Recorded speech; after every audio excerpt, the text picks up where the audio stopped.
जय श्री माता जी। हे आदिशक्ति माँ, हे देवी, हे महामाया, कृपा करके ये ध्यान और मेडिटेशन के मंच पर पधारिए और सभी संतों को, सभी शुद्धात्मा को परम चेतनित कीजिए। परम पूज्य श्री माता जी, आज का ध्यान आप खुद करा लीजिए और हमें ध्यान का स्थिति, निर्विचारिता स्थिति प्रदान कीजिए माँ।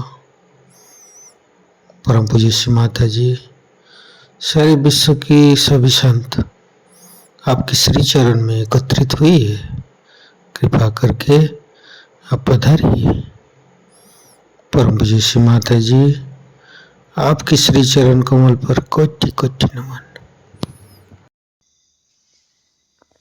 कुंडली उठा के बंधन लेंगे।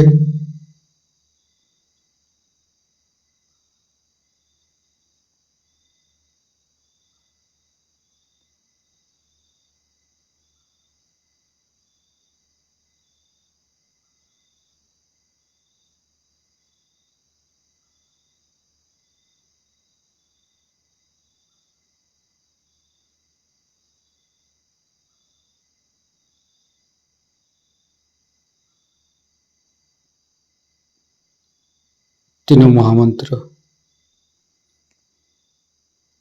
ओम तमेव साक्षात् श्री महालक्ष्मी महासरस्वती महाकाली त्रिगुणात्मिका कुंडली साक्षात् श्री आदिशक्ति माता जी श्री निर्मला देवी नमो नमः। ओम तमेव साक्षात् श्री कल्की साक्षात् श्री आदिशक्ति माता जी श्री निर्मला देवी नमो नमः। ओम तमेव साक्षात् श्री कल्की साक्षात् श्री सहस्रार स्वामिनी मोक्ष प्रदायिनी माता जी श्री निर्मला देवी नमो नमः। गणेश मंत्र। ओम तमेव साक्षात् श्री गणेश साक्षात् श्री आदिशक्ति माता जी श्री निर्मला देवी नमो नमः। दोनों हाथ खुला हुआ परम पूज्य श्री माता जी के सामने, श्री माता जी के बिंदी को देखते हुए अपने मन के अंदर, अपने हृदय के अंदर अच्छे अच्छे चिंता लाते हुए परम पूज्य श्री माता जी कृपा करके आपके श्री चरण कमल की शीतलता हमारे हृदय पर प्रदान कीजिए। परम पूज्य श्री माता जी, हम अज्ञानी हैं, हमारी अज्ञानता के बस में यदि आपकी शान के खिलाफ कोई गलती हुआ हो, कृपा करके आप मुझे क्षमा कर दीजिए माँ। अपना हृदय में परम पूज्य श्री माता जी की श्री चरण की शीतलता महसूस करते हुए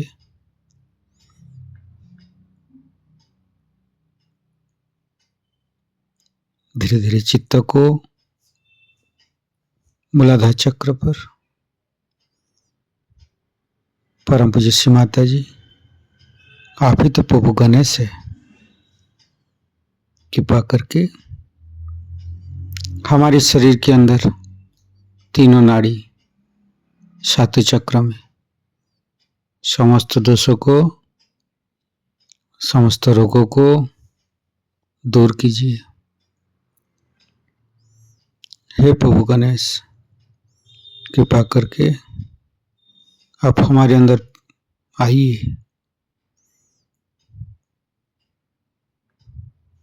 हे आदिशक्ति माँ, हम कभी अतीत में चला जाते हैं, कभी भविष्य में चला जाते हैं।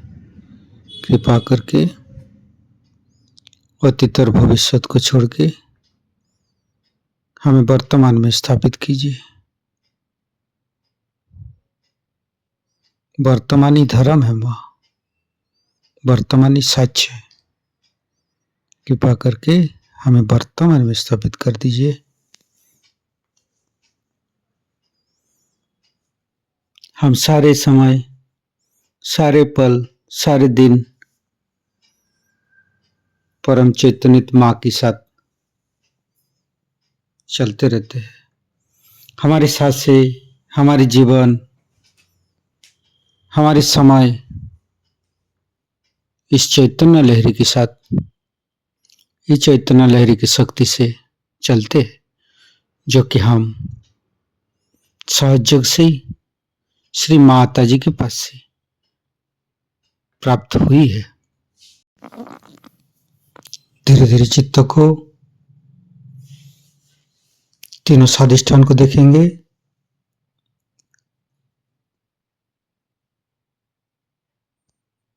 तीनों नाभि, लेफ्ट नाभि, परम पूज्य श्री माता जी, कृपा करके आप गृहलक्ष्मी जी के रूप में हमारे लेफ्ट नाभि पर आइए और समस्त दोषों को, समस्त रोगों को दूर कीजिए। लेफ्ट नाभि को सहस्त्रार के साथ जोड़ेंगे।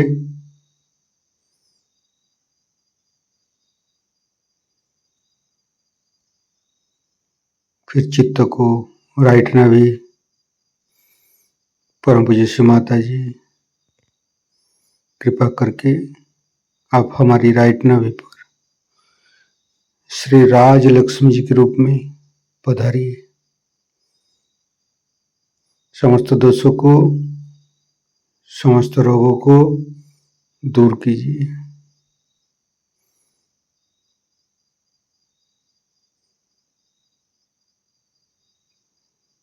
फिर धीरे धीरे चित्त को मध्य नाभि, परम पूज्य श्री माता जी, आप ही ने तो हमें संतोष प्रदान की है, आप ही ने तो हमें उदार बनाया है। कृपा करके लक्ष्मी नारायण जी के रूप में हमारे मध्य नाभि पर आइए और चैतन्यित कीजिए। फिर धीरे धीरे चित्त को सहस्त्रार के साथ जुड़ेंगे।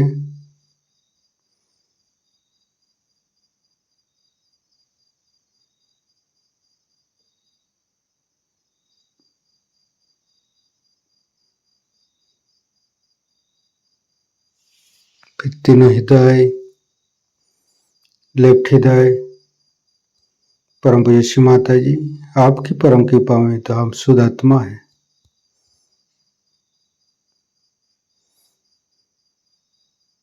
फिर राइट हृदय, फिर मध्य हृदय,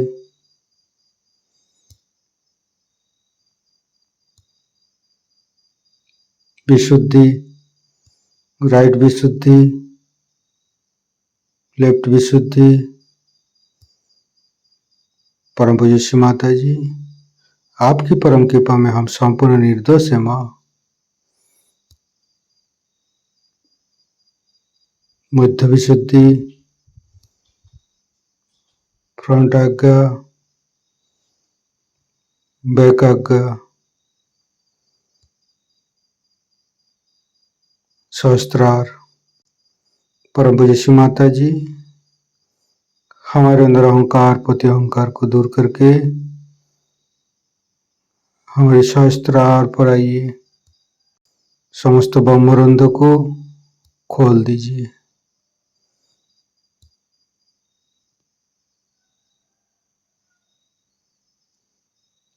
परम पूज्य श्री माता जी, हमें निर्विचारिता स्थिति ध्यान का सिद्ध दीजिए।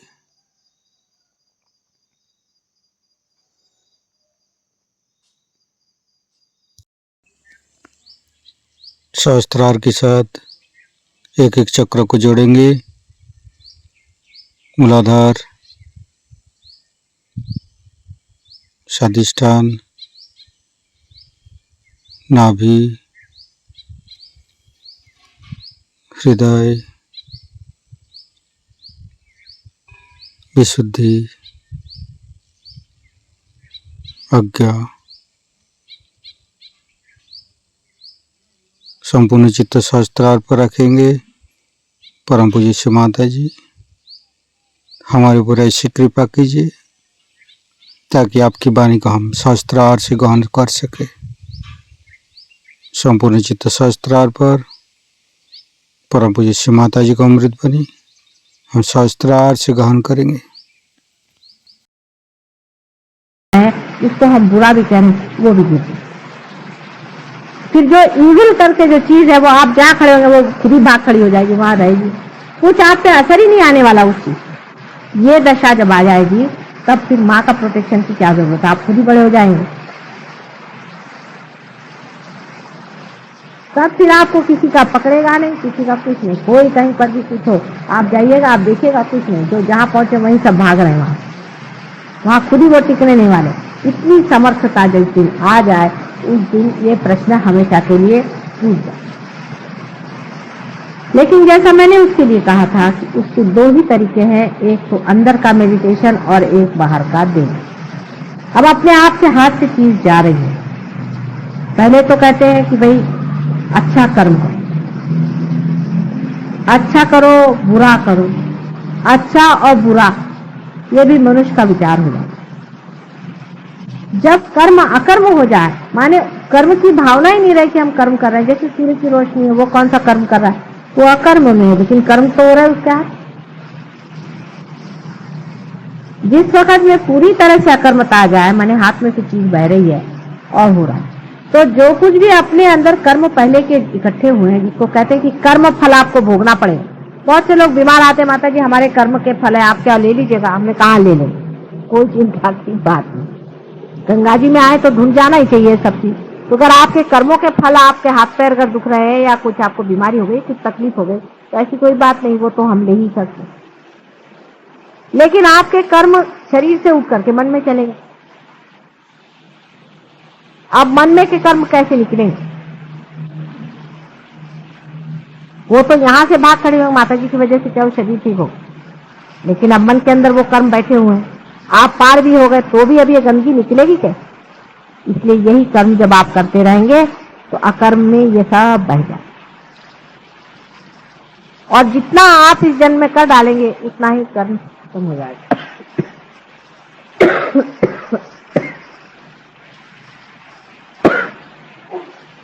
धीरे धीरे जब कर्म करते जाइएगा, इस तरह से निकलते जाइएगा, आपके अंदर की पूरी सफाई हो जाने के बाद अंदर में वही सम्यक भाव जिसमें रुचि अरुचि आदि कुछ भी नहीं रहेगा। आप बैठे हैं, खाने को मिल गया खा लिया, नहीं मिला तो नहीं। कोई भी आप काम करें, आप एग्जीक्यूटिव हैं, आप कुछ भी दुनिया भर की चीज है, आप अपना उसी का काम कर रहे हैं जो परमात्मा का। आप खुद का कोई काम नहीं कर, उसी का काम आपके हाथ से हो रहा है और आपको पता नहीं चला। जैसे सूर्य है वो अपनी रोशनी दे रहा है, चंद्रमा जो है वो सूर्य की रोशनी अपने अंदर लौटा रहे हैं, ये समुद्र है इसको ये चढ़ रहे हैं उतर रहे हैं, अपने अंदर से बादल भेज रहे हैं, इनके सब कर्म हो रहे हैं, लेकिन कोई भी ये नहीं सोचता है कि हम कुछ कर रहे हैं। पेड़ हैं, पेड़ों में से फल निकलते हैं, फलों में से बीज निकलते हैं, फिर उसमें से पेड़ निकलते हैं। कितने बड़े कार्य में लोग संलग्न हैं, लेकिन इनको किसी को लगता नहीं कि हम कुछ कर, सब आराम से चला हुआ। सिर्फ मनुष्य में ही प्रश्न हो गया है वो लोग तो सब हार्मनी में है, हम लोगों में प्रश्न हो गया, क्योंकि मनुष्य के अंदर परमात्मा ने ही खास कर अहंकार का वरदान दिया कि जिससे हम उसे जाने। लेकिन अहंकार को मारने से मरता नहीं, ये हम लोगों ने देखा हुआ, इसलिए वो अपने आप जैसा छूट जाए वही तरीका सहयोग का है, वो अपने आप छूट जाता है, वो भी आपने देखा। लेकिन करना क्या चाहिए कि अपने हाथ से जितना भी कर्म हो सके करें, और दूसरा है डीप मेडिटेशन में आप, जब तक आपकी वो दशा नहीं आ जाती जहां कुछ बुराई और अच्छाई नहीं रह जाती। आपने मुझे देखा, मैं कहीं भी जाती हूँ, मुझे ना तो कोई नेगेटिविटी पकड़ती है, ना मुझे कोई भूत पकड़ता है, ना मेरी उंगली पकड़ती, ना हाथ में।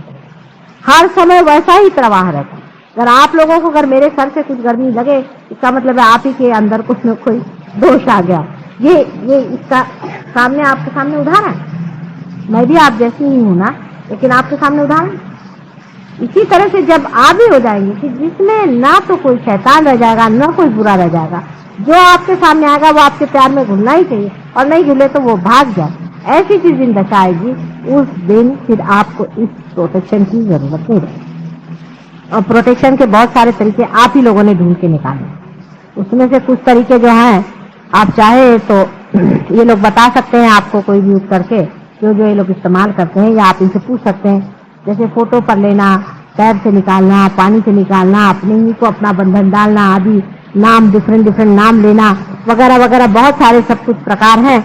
उसके मामले में आप चाहें तो इन लोगों से अगर बात करें तो ये लोग सब बता सकते। लेकिन रियलाइज आदमी को ध्यान में आते वक्त पहले बैठ करके देखना चाहिए कि माता जी से जो आ रहा है उसमें कहीं हमारी कोई पकड़ है, हमें वाइब्रेशन आ रहे हैं। अगर वाइब्रेशन रुक गए तो उसको निकालना चाहिए। उसको कैसे निकालना चाहिए, क्या करना चाहिए, शरद भी बता सकते हैं, लोग बता सकते हैं किस तरह से बंद हुए वाइब्रेशन सिखा सकते हैं। अगर हाथ में थोड़ी सी जलन है तो उसको फूक के कैसे निकालना चाहिए, उसको उस वक्त फूक करके निकाल दीजिए, नाम ले लीजिए, फूकने से निकल जाएगा। एकदम ऐसा निकल जाएगा कि आपको लगेगा ही नहीं कि वहां पकड़ते हैं, एटमॉस्फेयर में है, हर जगह है, आप पकड़ते। अभी आपकी दशा वैसी जैसी छोटी सी लड़की खाना बनाना सीखे। फिर आप जब इस शास्त्र में निपुण हो जाएंगे तभी आप असली योगी होंगे, क्योंकि कुशलता पूरी आ जाएगी, तो परफेक्ट नॉलेज आ जाएगा। और जब परफेक्ट इसका नॉलेज आ जाता है तो आप ही नॉलेज हो जाते हैं, माने आप कुछ करते कुछ नहीं, वो ऑटोमेटिकली सब मामला अपने आप चलते रहता है। जैसे कि ये अगर परफेक्ट हो जाए और इसमें से मेरी आवाज अगर परफेक्ट अंदर जा रही तो इसको कुछ नहीं करना पड़ता है, कुछ जानना नहीं पड़ता है, सीधा ही सारा की सारा रिकॉर्ड हो। क्योंकि बोलने वाला और करने वाला और सबको संभालने वाला पालनहार परमात्मा सबके सर पे मंडरा। रियलाइज लोगों को एक बात और भी पता होगी, ये भी बहुत जरूरी बात है, जिसको जान लेने से आपको एक तरह की निर्भरता आ सकती है।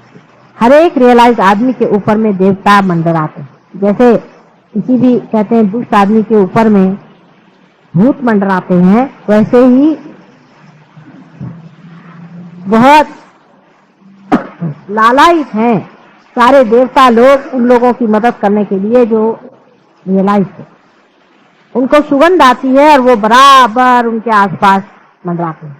आप में से जिन लोगों ने इसका अनुभव लिया होगा, अभी वही बता रही थी उस दिन कि उनके देवर पे बाधा थी, उनसे भूत की बाधा थी, और 3:30 बजे करीब उनकी तबीयत बहुत खराब हो गई और वो लगे चिल्लाने चीखने, बाहर भी आदमी चिल्लाने चीखने लगे। और उसके बाद में कहने लगी इतनी गंदगी अंदर आई, इतनी बदबू अंदर में आई कि समझ नहीं आप क्या करें। उसके बाद इन लोगों ने नाम लेना शुरू कर दिया और उसको वाइब्रेशन देना शुरू कर दी, और जैसे ही वो ठंडे पड़े वैसे खुशबू आना शुरू हो गई बहुत जोरों में, और वो एकदम ठंडे। आपको भी कितनों ही लोगों को ध्यान में पार होने से पहले या बाद में भी बहुत बार सुगंध आती है। तो चैतन्य सुगंध युक्त है, चैतन्य बहुत सुगंध युक्त है और अत्यंत आह्लाददायी है, इसी से आपको सुगंध दिया था। तो जितना कुछ दुर्गंध है वो अपने आप गिर सकता है अगर आप अपनी ध्यान की दशा ठीक है, माने आप अपने को स्थिर कर। इसमें कोई बुरा मानने की बात नहीं। आपने देखा आप शरद हैं, हम कहते हैं शरद काफी ऊंचे हैं, मोदी हैं बहुत ऊंचे हैं, ये ऊंचे हैं, देवड़े हैं, चंदू भाई हैं, आदि बहुत सारे लोग हैं। आप जानते हैं श्रॉफ साहब भी आगे चले गए, अपने लाल साहब आगे चले गए, बहुत से लोग आगे चले गए। उनके नाम लो तो मेरे ख्याल से अधिकतर सभी लोग आगे चले गए, और तो भी सब लोग पकड़ते ही हैं थोड़ा बहुत, किस का नाम ले, सभी लोग थोड़ा थोड़ा पकड़ लेते। शरद ने अभी पकड़ लिया था पूरी तरह से, 3 दिन पहले उन्होंने बहुत बुरी तरह से पकड़ लिया था। ठीक है, पकड़ लिया तो पकड़ लिया। लेकिन समझ में आ रहा है कि पकड़े हैं, इसकी हालत हो रही है, पकड़ गए, ये समझ में आ रहा है। तो उसको निकाल डालना बहुत आसान है, रियलाइज आदमी के लिए तो बहुत ही आसान। उसको किसी तरह से निकाल डालना चाहिए। वो कैसे निकालना चाहिए, क्या करना चाहिए, उसकी क्या क्या विधियां हैं, ये लोग सब जानते हैं और अपने ऊपर एक्सपेरिमेंट करे करें। एक तो समुद्र में खड़े होकर के भी निकाल सकता है। बहुत से पहले रियलाइज लोग जाके पानी में बैठ जाते, सच्ची बात, क्योंकि बेचारे इतने परेशान होते थे, उनकी उंगलियां जलने लगती थी। तो यहाँ गगन बावड़ा महाराज है, तो वो जब पार हो गए तो उसके बाद वो पानी में बैठते उनकी उंगलियां जो जल करके छोटी छोटी हो गई उनमें क्यूरेटिव पावर तो आ गए थे, लेकिन उनको ये नहीं मालूम कि उनकी उंगलियां क्यों जल जल के छोटी हो गई। उनकी उंगलियां जल जल के इसलिए छोटी हो गई क्योंकि आप जानते हैं आपके भी हाथ जलते रहते हैं। अब बेचारों को पता ही नहीं था, मुंबई शहर में वो अब आते ही नहीं आते, क्योंकि मुंबई शहर में इतने हाथ जलते हैं उनके हाथ बहुत ज्यादा जलते होंगे। अब उनको पता नहीं था कि किस तरह से इसको ठीक करो, तो बेचारे जाकर के वहां बैठ गए, विशाल गड़ा रहते, वहां जाके बैठ गए और वो पानी में बैठे रहते हैं। क्योंकि अब आपको तो कोई बताने वाला है, कोई जानकार समझाने वाला है कि हाथ जल रहे, कोई हर्ज नहीं, इस तरह से निकाल डालो, अपने हाथ बचे। हमारे देवड़े साहब के हाथ दो चार लोगों से ऐसे बुरी तरह से जले थे, वो तो किसी किसी को देख के बिल्कुल नर्वस हो जाते हैं। माता जी इनसे कल वो दाढ़ी वाले जो आए थे, उनको देखते साथ उनके दोनों हाथ आकाश में घूमने लगे। तो आप चीज को सोच लीजिए कि आपको कोई बताने वाला, समझाने वाला है कि रियलाइजेशन के बाद कितनी डेंजरस रास्ता है, कोई भी आपको पकड़ सकता है। आप बिल्कुल छोटे से बच्चे हैं, बिल्कुल, और ऐसे छोटे से बच्चे बहुत जरूरी है कि अपनी स्थिति जो है उसको संभाले रखें। हमारा तो आप पर सब पे हाथ है ही हर समय, और हर समय आपका सबका ख्याल बना, और अत्यंत प्रेम है सबके, और बड़ा गौरव भी लगता है और बड़ा आनंद भी आता है कि इतने लोग आज मेरे बेटे हैं, बच्चे हैं। बड़ी गौरव की बात है माँ के लिए और पार में। लेकिन जो पाया हुआ है वो छोटी छोटी चीजों पे मत छोड़ो। आप लोगों को सबको इसका अनुभव आया है। कभी आप जादव से पूछे, जादव आपको बताए, अभी पाटिल साहब आए वो मुझे बता रहे, इधर लेडीज में है, कितने लोग बता सकते हैं कि कैसे कैसे इनको अनुभव आए, कैसे कैसे ठीक करें। मतलब कोई भी प्रॉब्लम हो उसको तो मैं सॉल्व कर सकती, पर थोड़ा थोड़ा आप भी सीखें, आप भी करें, आप भी सीखें, जाने इस चीज से। आप ही डॉक्टर और आप ही दवा, आप ही के हाथ से जाने वाला है, आप ही उसको समझने वाले। तो उसमें थोड़ी सी कहीं चोट वोट लग भी गई तो माँ बैठी हुई ठीक करने के लिए, कोई चिंता की बात नहीं। ऐसे पहले कहाँ थे लोग, क्योंकि बेचारे अब जो ऐसे लोग पार भी हुए हैं वो तो कहते कहाँ से हम पार हो गए, भगवान बचा रहे। ऐसे ऐसे इसीलिए लोग पहले थे कि पार हो जाते थे तो हाथ में चिमटा लेकर बैठते, उनका दोष नहीं था, कोई उसको तड़ाक मारते थे। कोई घर जलाने वाला आता था जिसकी तरफ से ऐसी गरम गरम वाफ आती थी तो उसको लेकर चिमटे से मारते थे, तो उनको चिमटे वाला बाबा कहते थे। हमने अपने बचपन में देखे ऐसे, मैं देख के हैरान हूँ कि जो है उसको चिमटे से मारे, जिसको देखो उसको, मुझे पूरे प्यार से बुला रहे थे, तो मैंने कभी चिमटे उमटे से मार इसके पास कौन जाए। तो उसकी वजह यह है कि इन लोग को बताने वाला और समझाने वाला कोई था ही नहीं। अब आप इतने लोगों की बीमारियां ठीक करते हैं, कैंसर जैसी बीमारियां आपने ठीक की, इस तरह की सब बीमारियां आप ठीक करते हैं, कितने ही तरह की बाधाओं को आपने हटा दिया है, इतना आपने कार्य किया हुआ है। जरूरी है कि उसमें आपको कुछ न कुछ पकड़ेगा ही लेकिन उसका इलाज, उसका भी दवाखाना है, आपका भी दवाखाना है, और आपको बताने वाला भी बैठा है और सब बारीकी समझाने वाला बैठा है। तो डरने की ऐसी कोई बात, फिर भी अगर आप डरे तो इसका मतलब है कि आप आगे जाने का इस जन्म में नहीं। ये तो रियलाइज लोगों की बात हुई, लेकिन एक और बात हमको समझना चाहिए। बहुत से संत साधु ऐसे हैं जो मर चुके हैं लेकिन वो जन्म नहीं ले पा रहे हैं, कोशिश कर रहे हैं बहुत लोग लेकिन जन्म नहीं ले पाते, क्योंकि उनको वैसा जीव नहीं मिल रहा है या कुछ और प्रश्न है। तो ऐसे संत साधुओं का भी ऐसा विचार बन रहा है कि हमारे बीच में जो लोग कभी भी रियलाइज नहीं हो सकते, ऐसे बहुत से लोग हैं अपने यहाँ जो कभी भी नहीं होंगे, क्योंकि उन्होंने पहले कुछ ऐसे कर्म किए हुए हैं, कुछ ऐसे प्लान सेट किया है, कुछ किया है, इस तरह के इसमें फंसे हुए रहे या कुछ ऐसी बात है। तो वो कहते हैं कि हम इनके अंदर आ जाएं, तो आपको उनके अंदर बाधा सी लगेगी, लेकिन वो लोग कोई नुकसान वाले नहीं, इनसे लड़ने की जरूरत नहीं। ये हालांकि बड़े प्योरिटन लोग जो है उनको अजीब सी बात लगेगी, माता जी ऐसी बात कैसी कर, उनको छेड़ो नहीं। अगर उनको छेड़ोगे तो ये हो जाएगा कि उनके अंदर भूत भी घुस सकते हैं, क्योंकि अंदर भूत तो घुसे ही हुए हैं। भूत नहीं होंगे तो संत आ जाए, संत आने से अपना कार्य हो। इसलिए बहुत से लोगों पे संत भी उतरे, उनकी बड़ी इच्छा है, उन्होंने ऐसे कहा है मुझसे कि हम चाहते हैं कि हम अपने को लाएं, लेकिन अब हम छोटे बच्चे के रूप में आए तो तुम्हें कैसी मदद होगी।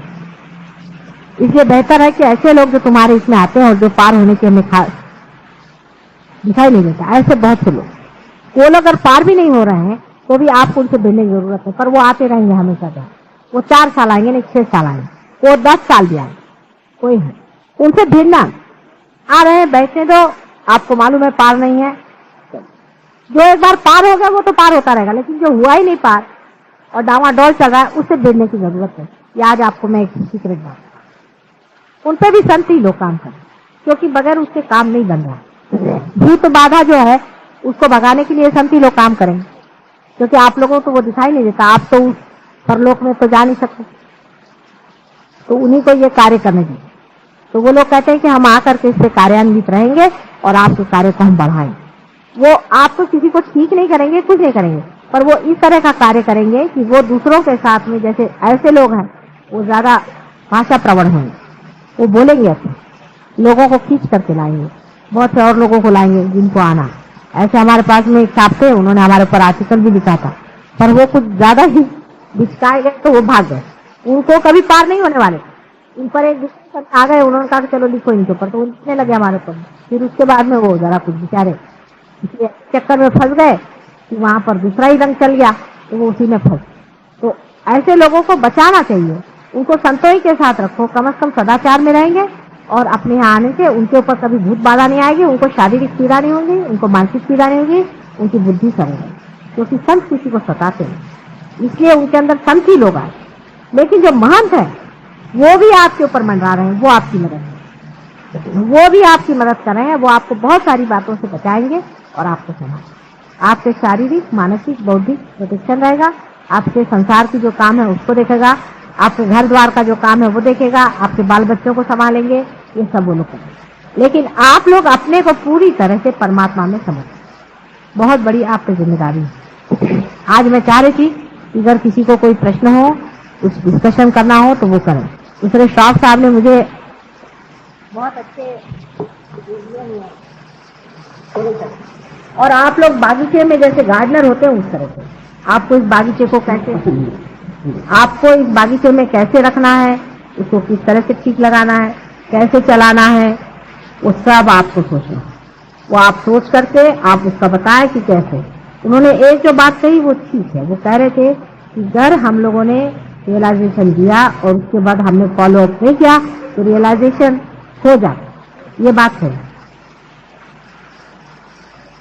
अगर हम लोगों ने अपनी जो रियलाइजेशन की जो देने पर भी उसको अगर हमने फॉलो अप नहीं किया, उनको प्रोटेक्ट नहीं किया, उनको आगे हम बढ़ाते नहीं रहे, उनका हमने ख्याल नहीं किया, तो हो सकता है कि उनका जो रियलाइजेशन है वो खो सकता और फिर बहुत देर बाद जागेगा जब तक उनको परेशानी रहे। इससे सबको इसमें समेटे रहना है और सबको हर महीने एक बार तो भी मिलना चाहिए। हर एक रियलाइज आदमी को हर महीने एक बार तो भी मिलना चाहिए। वो ऐसा आप बना लीजिए कि हर महीने में एक बार सबके पास में चिट्ठी जाए, या कोई ऐसा न्यूज़पेपर बना लीजिए कि जिसको सब लोग पढ़ते हो, उसमें एक महीने के लिए वहां पर दिया जाए, जहाँ पैसा न लगे। पैसा आप लोग कहीं भी मत दें और न किसी से आप पैसे के मामले में पढ़िए नहीं। आश्रम भी बनाने के लिए जो गवर्नमेंट जमीन भी देगी उसमें भी कभी इस तरह से विचार न करें कि अब उसमें आप सब्जी लगाइए, फिर आप सब्जी बेच रहे हैं। ये सब धंधे करने की कोई जरूरत नहीं। हम लोगों को पैसा नहीं कमाना है। आज आपने पढ़ा होगा कि वो चेयरमैन स्टेट बैंक का क्या हाल है, वो आश्रम में गए, 90 लाख उसको दिया, 20 लाख उसको दिया, वहाँ फर्नीचर बन रहा है। फर्नीचर बनाने का क्या आश्रम में काम करने का होता है? अक्ल लगाइए।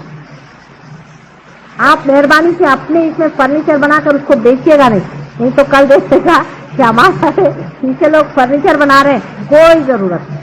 वहाँ पे आपको मना आया तो आप गार्डनिंग करना, नहीं तो गार्डनर रख लेना। ये सब काम करने के लिए बहुत से लोग, आप लोग को विशेष काम के लिए आप ध्यान में और चैतन्य पे और दूसरों के दुख दूर करने में, उनको चैतन्य देने में, उनको जागृति देने में, उनको पार कराने में सहूलत है। और पैसा जहाँ तक है दूर रखें, पैसे के मामले में बिल्कुल आप लोग मत। कि पैसा और वो पैसे का इंतजाम होना चाहिए और इतना इतना रुपया लो और उसका हिसाब किताब रखो, कोई बात। चैतन्य का और पैसे का हिसाब किताब आपने जोड़ दिया तो आप पकड़ जाएंगे हमेशा। इसलिए पैसा और परमात्मा, इसका बिल्कुल कोई संबंध नहीं। कोई आपको मुफ्त में जगह देता है, भले नहीं देता है तो बात है, सब परमात्मा की जगह। आप अगर कहीं बैठे हुए हैं, किसी ने आपको जगह दे दी तो परमात्मा का आदमी था, उसको दी, नहीं दी भला। जगह से कोई भी मनुष्य परमात्मा नहीं है। आश्रम बहुत से बने हुए हैं, आज आपने को आश्रम नहीं बना, इसलिए उधर कोई भी दृष्टि न लगा। मेहरबानी से अपनी दृष्टि उधर न लगाएं कि आश्रम में हम ये करेंगे वो करेंगे और आश्रम में हम बिजनेस करेंगे। मैं ये चीज कभी चलने नहीं दूंगी। और जब मैं देखूंगी कि आप लोग इस धंधे में फंसते हैं तो मेरे बस का आप लोग नहीं, फिर मैं आपको बिल्कुल छोड़। बिजनेस आपको बिल्कुल नहीं करना हाथ, किसी भी तरह। पैसा भी आपको इकट्ठा नहीं करना, किसी भी तरह, कोई सी भी चीज से। एक साहब थे, वो मुझसे कहने लगे कि मैं आपको फोटो बेचूंगा, फिर उनका मैं उसके आश्रम को पैसे दूँ। मैंने कहा कौन सा आश्रम, किसको पैसे दे, किसने कहा ये ऊपर आप तुमसे किसने, किसी कोई आपको चिंता करने की इसका करने वाला, अपने को संभालने वाला वो है। हम अपना काम थोड़ी करें, उसका काम कर रहे हैं, उसको देना हो देनी, नहीं देना हो नहीं। और वही काम जो रात दिन हम गोबर खाने का करते हैं वो इसमें आकर के भी करने का है तो कोई फायदा नहीं। मुझे इस तरह का सुझाव कोई भी न दे, क्योंकि 2-4 ने दिया है, इसलिए मुझे बड़ा जी घबराता। मेहरबानी से मुझे इस तरह के सुझाव को मैं सुनने वाली नहीं। ऐसे तो मैं सीधी हूँ और बोली भी हूँ, लेकिन ऐसी बड़ी चालाक भी, इस चक्कर में मैं आने वाली नहीं।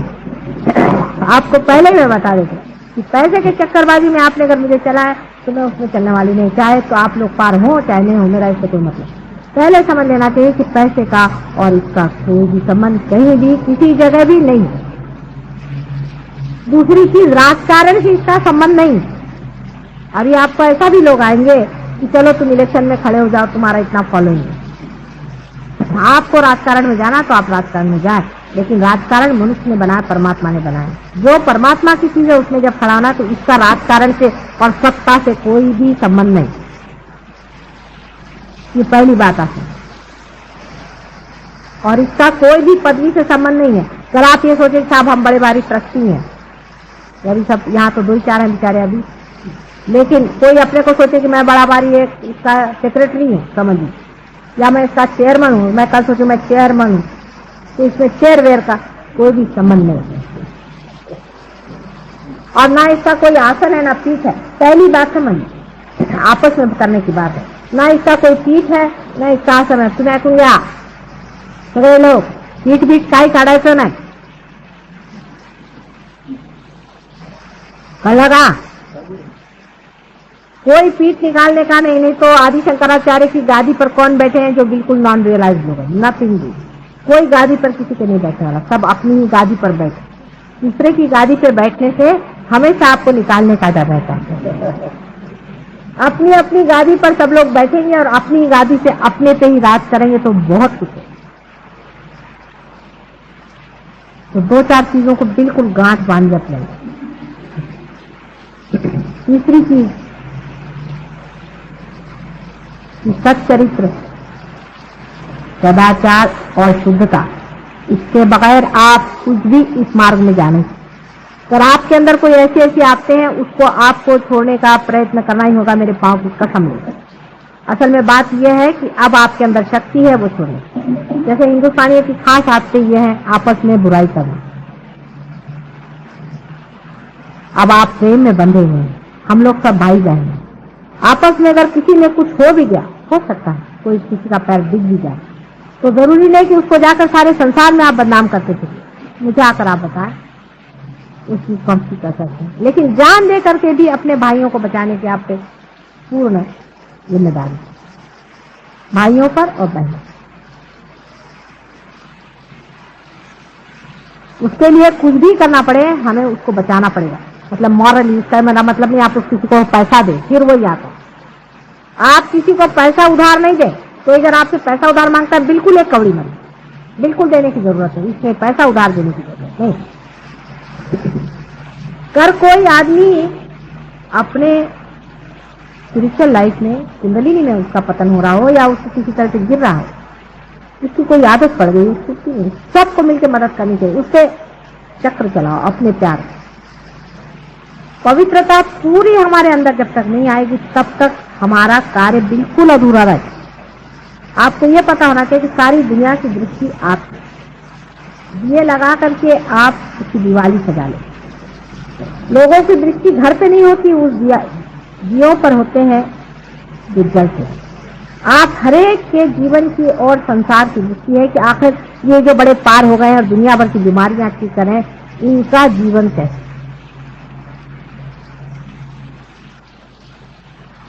इसकी बुराई कर, उसकी बुराई कर। हालांकि अभी तक तो मैंने ऐसे देखा नहीं, अभी तक तो इतनी बुराई नहीं आई है, लेकिन हो सकता कोई बात हो, हम क्या कर बताएं। सब में ही कमियां हैं, अब भी कोई परफेक्ट तो हुआ नहीं। इसलिए जो कुछ भी जिसमें कमी है, जो कुछ भी है, मुझे आके बताएं, उसका इलाज मैं खुद ही बैठे दिखाई कर दूं। और अपने में जो कमी है वो किसी को कहने में शर्माए नहीं, सब अपने भाई बने। जैसे आप कह देंगे मेरा ये पकड़ा है, वैसे ही वो साफ हो सकता है। अगर आप नहीं कहेंगे तो कौन कहने वाला। इसमें कोई बुरा मानने की बात नहीं। आप जानते सबका ही पकड़ता है, सबको ही होता है। आपस में सभी डॉक्टर है, डॉक्टर लोग आपस में फ्री आपस में इलाज करते हैं, इसलिए आपका सबका इलाज फ्री हो सकता है। भाईचारा आना चाहिए और अत्यंत पवित्र जीवन की ओर अपनी दृष्टि रखनी चाहिए। देखिए, तो पवित्रता बहुत जरूरी है, उसके बगैर कार्य इसका बन नहीं सकता। पहले अगर पवित्रता की मैं बात करती ना तो वही परवर्जन की बात आ जाती कि एक तरह से आप एक चीज छोड़ने जाते तो दूसरी चीज पकड़ लेते, दूसरी चीज छोड़ने जाते तो तीसरी चीज पकड़ लेते। लेकिन रियलाइजेशन के बाद ये प्रॉब्लम नहीं रहेगी। रियलाइजेशन के बाद में जो यहाँ पे छेद कर दिया है ना, उसके कारण हर एक चीज यहाँ से निकल जाएगी। आप एक चीज छोड़ेंगे तो वो यहाँ से निकल जाएगी, छूटेगी यहाँ से, पूरी ही निकल जाएगी। इसलिए वो कहीं और जगह नहीं घुसने वाली। ये जो यहाँ छेद कर दिया है, इसका फायदा है। जो आदत हो उसको विचार मन में ले लें और यहाँ रख करके उसको निकालें। कहाँ पर वो आदत है आपको वहीं भारीपन लगेगा, नाभि पर। किसी को खाने की आदत है बहुत ज्यादा, अच्छा नहीं लगता बहुत ज्यादा, नाभि पर ध्यान दें। नाभि आपकी यूं करेंगे, नाभि से लेकर के उसको धीरे धीरे धीरे धीरे करके निकाल देंगे।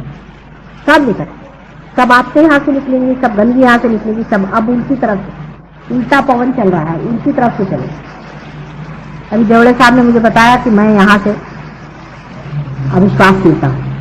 सच्ची बात है, श्वास देखना, सुनना, सूंघना, स्वाद, सब यहाँ से। आखिर सब चेतना ही की वजह से होता है, और जब चेतना यहीं पर आ गई तो सब यहीं से। हृदय का स्पंदन, सारे शरीर का कार्य यहाँ से प्रमाण है। इसलिए कोई सी भी ऐसी बात जिसको आप निकालना चाहते हैं अपने अंदर से, उसको आप बस दबा करके और यहाँ से निकाल दीजिए, आपसे छूट जाए। सारी आपसे आपकी यहाँ से निकल के छूट जाए, क्योंकि जो छेद हो गया ना, ये बड़ा फायदे का। ये छेद नहीं था, इसलिए इधर से दबाइए तो, जैसे कहते हैं समुद्र को एक तरफ से दबाइए तो दूसरे तरफ निकलता है, लेकिन अगर उसमें अगर एक जगह बना दी जाए तो बह जाएगा। इसलिए एक तरफ से अगर दबाइएगा दूसरे तरफ से निकलेगा नहीं, वो बाहर निकल आएगा। प्रयत्न लेकिन करें और सोचें, अपनी ओर देखें कि हमारे अंदर क्या अपवित्र चीज है। जैसे हमारी माँ का नाम है, ऐसे ही हमें निर्मल होना है। और हमारे अंदर क्या पवित्र चीज है, दूसरों के अंदर नहीं। फिर यही बात आती है। अभी मैं देख रही हूँ किसी को लग रहा है कि हाँ उनमें ऐसा, उनमें ऐसा। ये नहीं, मेरा मतलब हमारे अंदर क्या, मतलब हम जो है इसके अंदर कौन सा। फिर हमारे मिस आइडेंटिफिकेशन के हैं, मतलब हमने किसी को अपने को समझ लिया है कि हम भाई ईसाई, हम मुसलमान, हम हिंदू, और बस बाकी सब मिस आइडेंटिफिकेशन। हम हिंदुस्तानी सबसे अच्छे, बाकी सब कोई कर, ये सब मिस आइडेंटिफिकेशन से। और सब सब कुछ सिर्फ सच एक ही है कि हम मनुष्य हैं। बिल्कुल उस सच्चाई पे एकदम आ जाए, रियलिटी। पहले चीज आप उस पर आ जाए, तब आपको बाकी की सब चीजें समझ में आ जाएगी कि आप सब कुछ मिस आइडेंटिफिकेशन अपने जो है उनको देखते रहें पूरी समय, हर समय देखते हैं। अभी हम क्या सोच रहे हैं, अभी ये सोच रहे हैं कि घर जाके हमें अभी खाना बनाना है। अभी यहाँ से कैसे कुछ लोग ये सोच रहे हैं कि अब ऑफिस से कैसे आए थे, क्या हुआ, अब ऑफिस में कल क्या हुआ। तरह तरह की बातें लोग सोच रहे हैं, मुझे सब मालूम है क्या करें। निर्विचारिता में मेरा भाषण सुनना चाहिए था, लेकिन ठीक है, इन्हीं विचारों को ले लिया जाए। खाना हमारा बनाने वाला बैठा हुआ है, हम नहीं खाना बनाते। आप एक बार ये सोच के देखिए, जब आपके अंदर ये भी चमत्कार हो गया कि आप बैठे बिठाए निर्विचारता में उतर गए, तो भी चमत्कार देखिए, क्योंकि मैटर भी तो उसी चैतन्य शक्ति से चलती है। उसको भी देखे, खाना बनाने वाला बैठा हुआ है। ऐसे ऐसे आपके प्रश्न जो हैं ऐसे सीधा निर्विचारिता में जाते ही आप समझ जाएंगे कि आप शरणागत परमात्मा के हो गए हैं और निर्विचारता में उसकी मदद आपके अंदर आ गई। आपको कुछ और प्रश्न हो तो मुझे आज पूछिए, और आज ध्यान नहीं करेंगे हम, क्योंकि ध्यान का समय पहले हो चुका है, काफी अच्छा सबको ध्यान हो गया। अगले वक्त में ध्यान होगा, उस वक्त कुछ तो हो सके तो मंत्र वगैरह पूजन वगैरह करा जाए, जिससे कि आपको विशेष रूप से कवर किया जाएगा, जिससे ये कि आपको फिर कोई आफत है। बाहर जो शैतान लोग घूम रहे हैं, इससे आप लोग और संकट में नहीं आए, वो जरूर आए। उसके बाद का प्रोग्राम पूना में है, जिनको पूना आना है पूना भी आ सकते हैं, लेकिन पूरे हफ्ते का प्रोग्राम ये 2 हफ्तों में अगर आप अटेंड करें अच्छा रहेगा। अब जो मैंने बात कही है उससे विचार करें। अब मेरी बात से आपको कंडीशनिंग नहीं हो सकता, कंडीशनिंग भी यहाँ से निकल जाए, बात का जो सार है उतर जाए, कंडीशनिंग यहाँ से निकल जाए। रियलाइजेशन के बाद सबसे बड़ा फायदा यह है कि कोई चीज आपको चिपक नहीं सकती, उसकी जड़त्व जो है वो नहीं चिपक सकता, उसका चैतन्य स्वरूप चिपक सकता। मैं अगर उर्दू में बोलूं, चाहे मैं फारसी में बोलूं, चाहे मैं फ्रेंच में बोलूं, लेकिन उसकी जो चैतन्य शक्ति बह रही ना उस शब्दों में से, उसको आपके अंदर आ जाए, उससे सिर्फ वो जो वाइब्रेशन है वो आपको पकड़े, तो भाषा समझ में नहीं आने की जरूरत है। उसका जो प्रेम है ना अंदर से, वो आपके अंदर पड़े। जैसे फूल का आपको नाम नहीं पता हो, लेकिन शहद आपके अंदर उतरता है, सुगंध आपके अंदर उतरता है। सुगंध तो चैतन्य है और फूल का नाम जो है वो जड़ है। तो नाम आपको समझ में नहीं भी आए, सुगंध तो हर एक मनुष्य को आता है, हर एक मनुष्य को सुगंध आता है। किसी फूल को रखो तो सब बता सकते, चाहे वो अंग्रेज हो, फ्रेंच हो, चाहे इंडियन हो, सबको सुगंध आता है। उसको कोई भाषा करने की जरूरत है। इसी तरह से है परमात्मा का सुगंध जो ये चैतन्य शक्ति है, ये भी हर एक आदमी को आ सकती है, चाहे किसी भाषा में। इसे इस भाषण में जो मुझे कहना था तो दूसरी बात, लेकिन जो मुझे देना था वो दूसरी बात, वो अंदर आत्मसात हो गए, और उसके साथ जो कुछ अंदर गड़बड़ियां हुई है वो यहाँ से निकाल, अंदर चरवण होगा, और उसके कारण जो कुछ भी चक्र घूम करके फेंकना चाहते उसको फेंकने दीजिए, अपने हाथ से उसको निकाल। किसी का सर जरा भारी हो गया और निकाल, सर जब भारी होता है एक तो दूसरों का पकड़ता है, उसे अपना भी बचा खुचा निकल आता है, निकाल दे, तो कोई बात नहीं, लेफ्ट हैंड से निकाल ले, राइट हैंड मेरे ऊपर। और किसी को सवाल पूछा पूछ।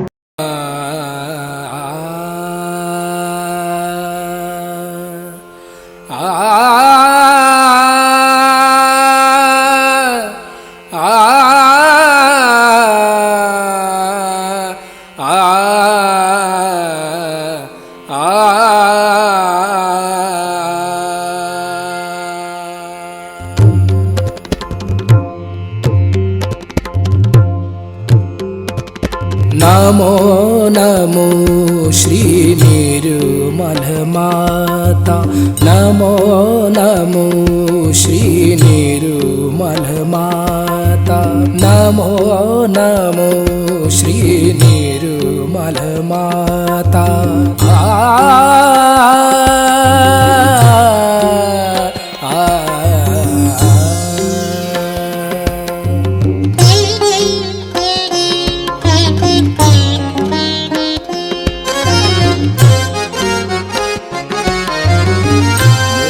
मोक्षदायिनी हे परमेश्वरी, मोक्षदायिनी हे परमेश्वरी, मोक्षदायिनी।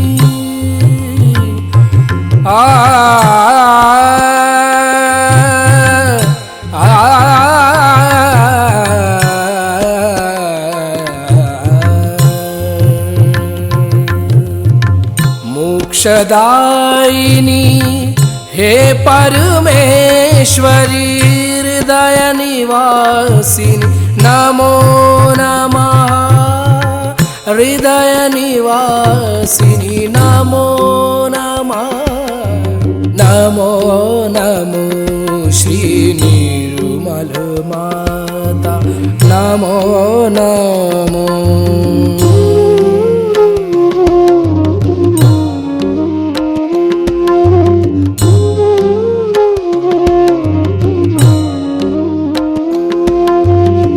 सहस्त्र कमल पर तुझको पाया सहस्त्र कमल पर तुझको पाया आ,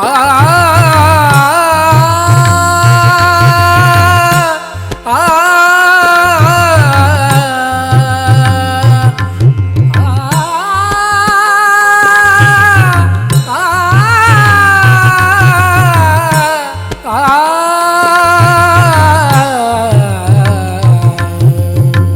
सहस्र कमल पर तुझको पाया सहस्र कमल पर तुझको पाया सात चक्र पर विजय दिलाया सात चक्र पर विजय दिलाया ब्रह्म ज्ञान से हमें मिलाया ब्रह्म ज्ञान से ब्रह्म ज्ञान से ब्रह्म ज्ञान से ब्रह्म ज्ञान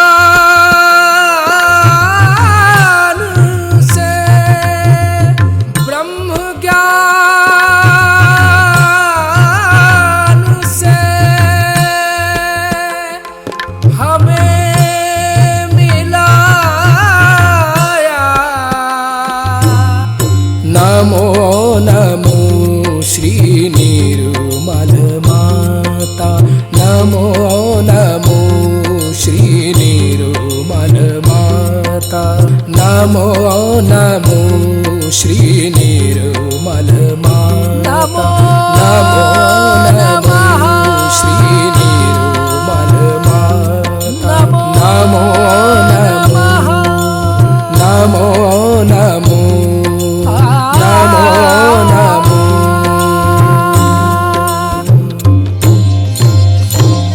ॐ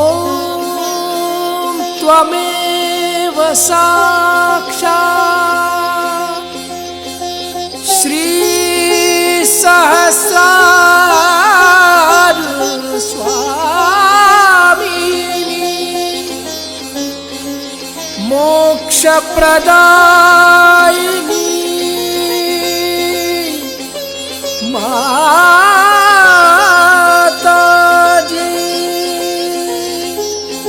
श्री निर्मला देवे नमो नमः नमो नमः नमो